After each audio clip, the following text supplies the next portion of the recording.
What is up, book nerds, and welcome to the Bookala Review. I'm Ursula, your friendly neighborhood passionista, and the host of this lovely show. Today, we are going to be reviewing the book, One Moment Please, by Amy Daws. And there's something I have to say about this. More specifically, there's something I have to say to you, Amy Daws, and that is that I kind of think you might be my spirit animal. Not even kidding about that. I literally read everything on your website about you, which I thought was awesome. And I also did some other research about you, and everything I've read, I just think you're fantastic. Like I said, you might be my spirit animal.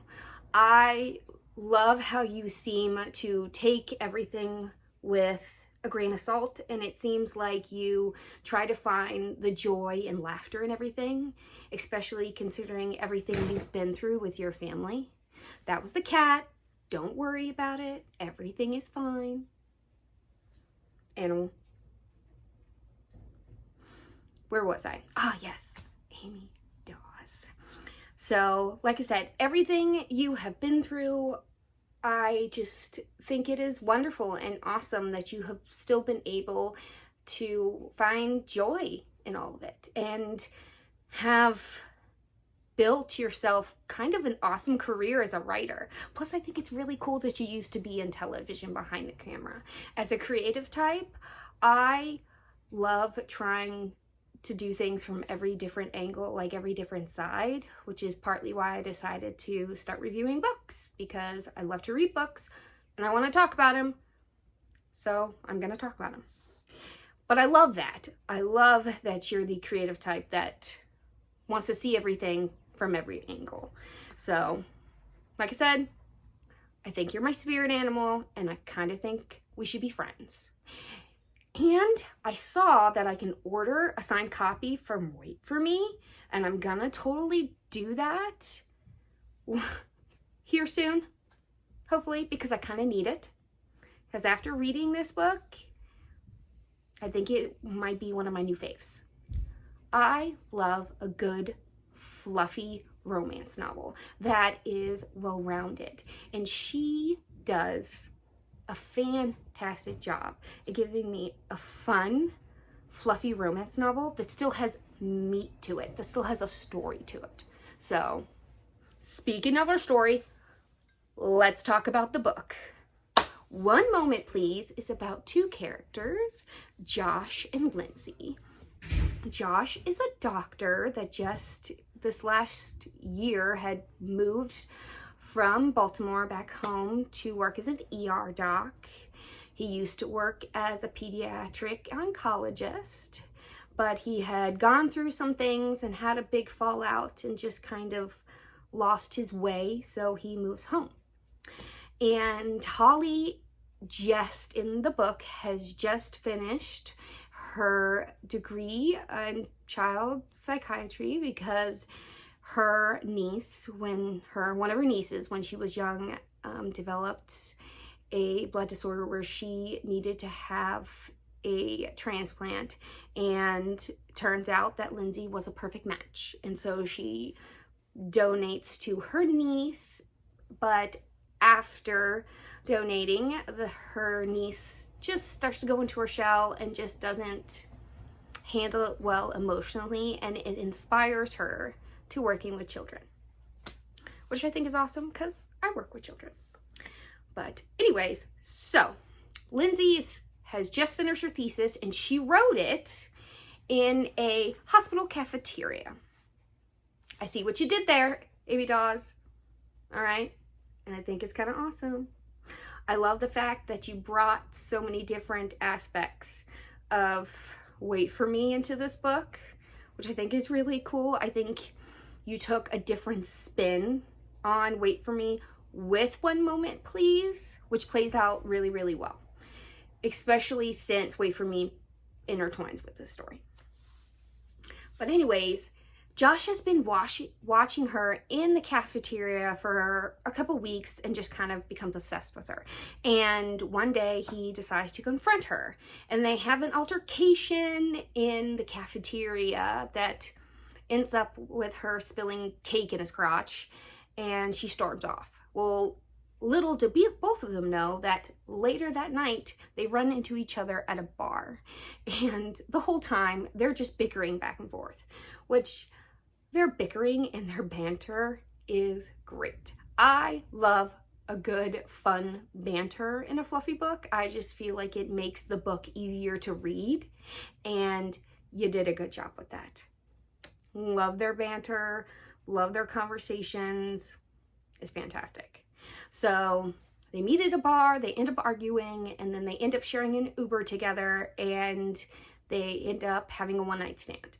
Well, little did they know, on that one-night stand is they end up using an expired condom. One second.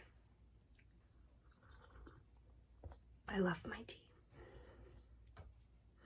And so, what do you think happens? She gets knocked up.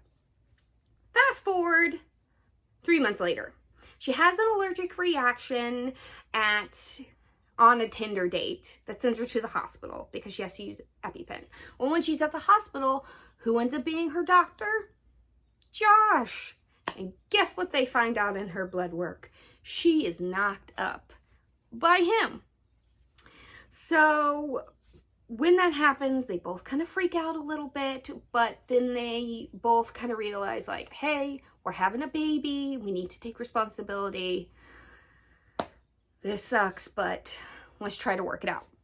So they decide to start to spend time together just to get to know each other, because Josh makes it very clear, because of his past, that he's not capable of, like, giving more, but he wants to, like, do the right thing by her and the baby and be there for them.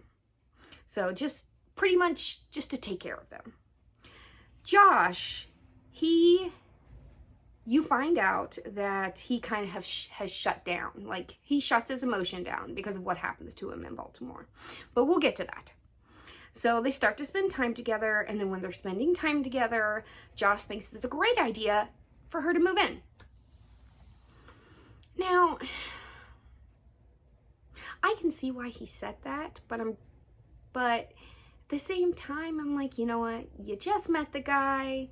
He just randomly wants you to move in. Is that the greatest idea? Probably not, but at the same time, Josh is really hot, so I can understand why Lindsay eventually gave in. I would have too. He sounds delicious. Speaking of how delicious he sounds, Amy Daws, you write some awesome love scenes. You give me all the toe-curling, warm, blood-rushing feelings I'm looking for in a romance novel. So thank you very much. By the way, the shower scene, you did good. Anyways, where were we? Ah, yes, they're living together. Well, when they're living together, they start sleeping together. Of course, what else are you going to do? But anyways, so they're living together and they're sleeping together, and things are starting to go really well. And Lindsay is starting to suspect more that something really traumatic happened, because by then she really doesn't know what happened, but she knows something traumatic happened. She does start to suspect it has to do with Baltimore. So, because she finds a letter and he freaks out. But she doesn't push it because she knows he's got some damage. But while that happens, she also starts to realize she's starting to fall in love with him, which, of course you are. This is a fluffy romance novel. What did you think was going to happen, Lindsay? That's okay, I would have fallen in love with him too. True story. Anyways, so one night they go to a party for her friend who's turning 30, and it's on a party bus. And what happens, but the two characters from Wait For Me get engaged. And when that happens, it kind of sends Josh off into the deep end. but not for the reason you would expect. He kind of goes off into the deep end because he starts to realize that Lindsay is developing feelings for him, and he knows he can't necessarily give him back, and it freaks him out because he doesn't want to lose her, because he doesn't know it yet, but he is in love with her. Of course, he doesn't know it yet. We haven't reached the climax of the book, but he'll get there. So he freaks out the next morning and pops the question, which freaks Lindsay out because by then she knows she's in love with him, but she doesn't want a loveless marriage, and she knows if she marries Josh, that's what she's in for. Plus, he does it a really unromantic way. She literally wakes up one morning and he goes, "Hey, you want to get married?" Not the way to propose to a pregnant lady, Josh. No. So after Josh proposes, Lindsay needs a little bit of emotional break. So she pretty much tells him, let's cool off, give me some time to think about it. Well, Josh knows that he's losing her, that she is pretty much just pushing him away. So he plans a grand gesture to win her back. He plans this whole romantic thing at their house, and he proposes. And what would you do if you were pregnant with a very hot doctor's baby and you walk in and see him surrounded by candles on one knee with a ring? You'd say yes.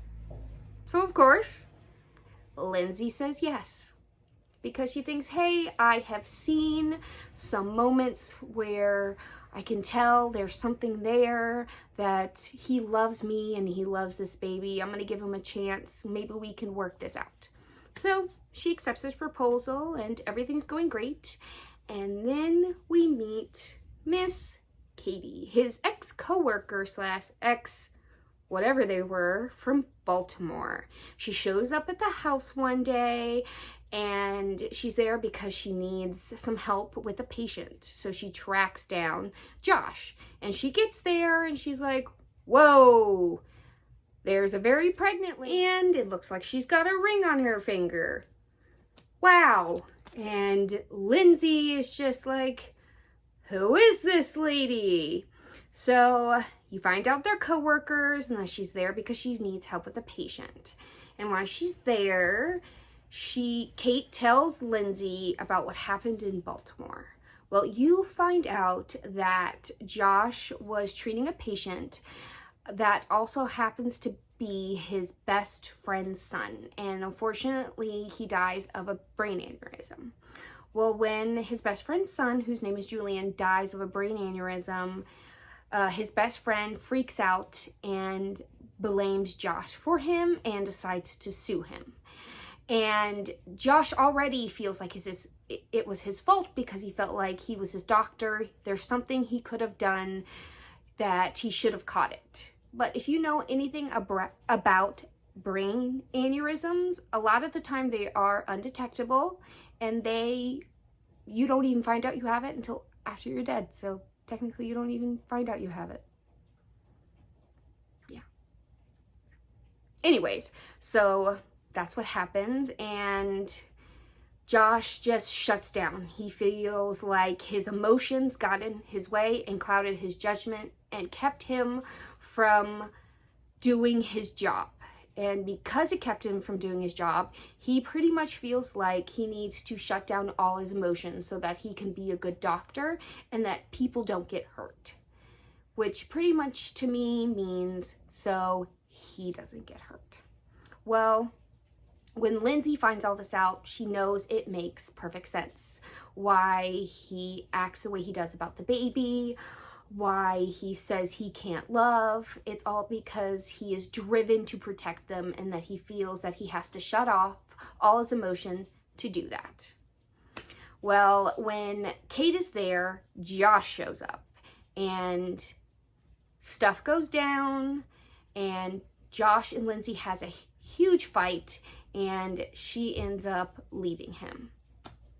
Well, a couple days later, Josh is at the hospital working, and who shows up but Mark.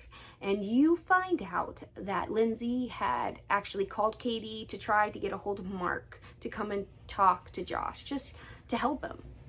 And to me, I think that is the moment where Josh truly knew just how much Lindsay loved him. That even though she's heartbroken and he said some awful things to her, which he did. He said some awful things to her. He said he could never love anyone and that he didn't love the baby. And even though he said all that, she still tracked down his best friend to help him. And that pretty much makes him realize that he is totally in love with Lindsay and totally in love with the baby, especially since his friend Mark showed up just to tell him that he's sorry that he acted the way he did and that he still loves him and that him and his wife had had another kid and named it after him. So, as you can imagine, Josh pretty much seeks out Lindsay, finds her at, of all places, her friend Katie's house from the lovely Wait For Me book, Katie and Miles. I just had to mention that. But anyways, back to what happens. He shows up and pretty much professes his love for her and the baby, and they decide to go off into the sunset and live happily ever after. And okay, I loved the fact that the end of the book included that she had the baby and that it was a little girl, because at first it got so close to the end, I was a little afraid that we wouldn't see Lindsay have the baby, but we do, so we're all good. All right?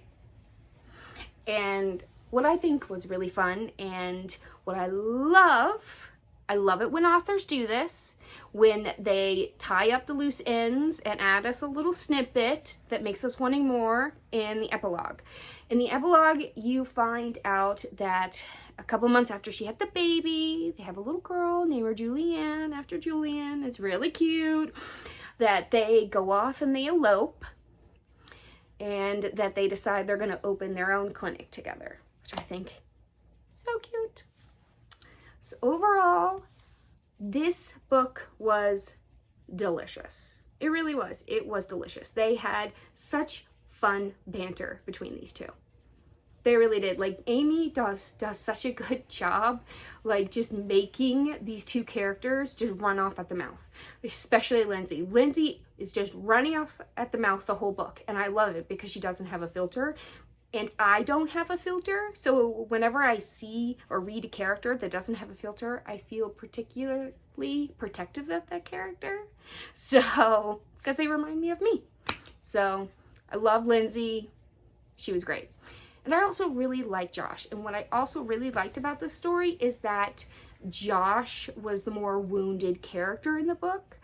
I kind of like it a lot when the guy is the more wounded character in the book, because I love it when the woman is the one that takes the lead and is the one to show the man, like, hey, it's okay to be loved. It's okay to accept it. It's okay to heal from your issues. So I loved that. So overall, Amy Daws, you did good. Love the book. Such a fun, quick, fluffy romance, which is totally up my alley. And as I said before, we should totally be friends. All right, my friends, it's that moment. How I rate this movie. And I'm pretty sure you already know what I'm going to say when I rate it from 1 to Passion Fix worthy. It's not even a question. It's Passion Fix worthy. It's a 10. They already optioned one of her books. I'm kind of hoping they option the other 2 because I really, really, really need to see this book on screen because I loved it. It's so cute, so fluffy and delicious. I kind of need to see it. So Tosca Musk, you really should consider doing the whole trilogy just to make this fangirl happy. All right, book nerds, so that is my review of One Moment Please by Amy Daws. I really hoped you guys enjoyed it. And everyone, special announcement, tomorrow Gabriel's Inferno Part 2 comes out. So if you haven't subscribed to Passion Flix, you need to go do that right now because it premieres at 6 a.m. in the US tomorrow morning. And I'm totally going to be waking up early just so that I can watch it. Like, I'll probably wake up at 5:45 just so I can get comfy and watch the movie. Super excited. And my friends, I just wanted to tell you how excited and honestly a little nervous to share with you guys my story of why the book Gabriel's Inferno means so much to me and how it helped me heal from my assault and from other issues in my life, and that I really hope that what I went through and how this book helped me might just help somebody else, and that if nothing else, you realize you're not alone and that it's okay to talk about what happened to you. All right, so stay tuned next week, book nerds, for the special on August 4th and 6th. I will see you then, book nerds, and I love you all. Don't forget to subscribe. Gabriel's Inferno tomorrow!